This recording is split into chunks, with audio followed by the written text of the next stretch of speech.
Aerox. Yung Aerox kong B1, gagawin kong B2. Girepin ko muna. Ngayon, girepin ko. Bumili ako ng, yung headlight yan, wala na. Pinalitan ko ng trip ko magpalit ng original na headlight ng B2. Genuine. At saka mga parts, mga bearings lahat, oh. Ang dami. Yan, gagawin natin ng bago. Kaso, luma to eh. Pamalitan natin yan. Lahat, pamalitan. Unti-untiin lang natin. Basta ito muna. Kasi kailangan mabuo natin dyan. So, anong kailangan natin? Ito. At ito. Agoy. Ngayon, finish. Nakabit na lahat. Napakarami na, no? Nakarami yung bearings pero hindi pa tapos lahat. May mga kulang ko pala dito. Dito. Signal light. Dito. Cover. Dito. Sus, ang dami na yung binili ko. Tumaba siya minsan. Tumaba siya. Oh, taba na siya. Ganda ang pito. Alam nila si Madaran. Yun.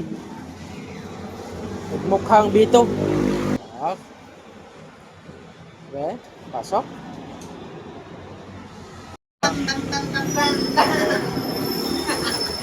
Ah, naging mukhang bago na. Kaya lang, doon na lang. Oh, ito lang. Palitan ko to sa gearbox bago. Gearbox bago, tapos dito bearings. Para lahat talaga siya. Side light, ang mahal ng headlight ito. I-wirings ko pa to, kaiba ang sakit ng bito. Okay. Ito na ang resulta, oh. Mataba na siya dito. May mga kulang pa. Dami na nga yung binili ko, pero daming kulang. Puro genuine yan. Ha? Ah, sige.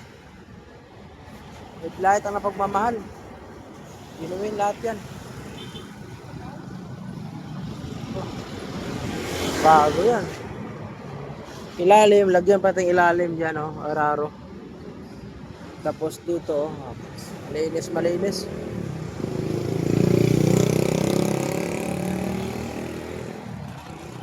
Yung mga bearings, palitan pa natin yan. May bago kay Pete talaga siya, oh. Dito. Linis. Yan. Ayos. So, wirings ko pa sa headlight. Oh. Tibay. Ito, hindi ko pa nilagyan. Kasi ano pa yung babaklasin ko pa, hindi ko pa nilagyan ng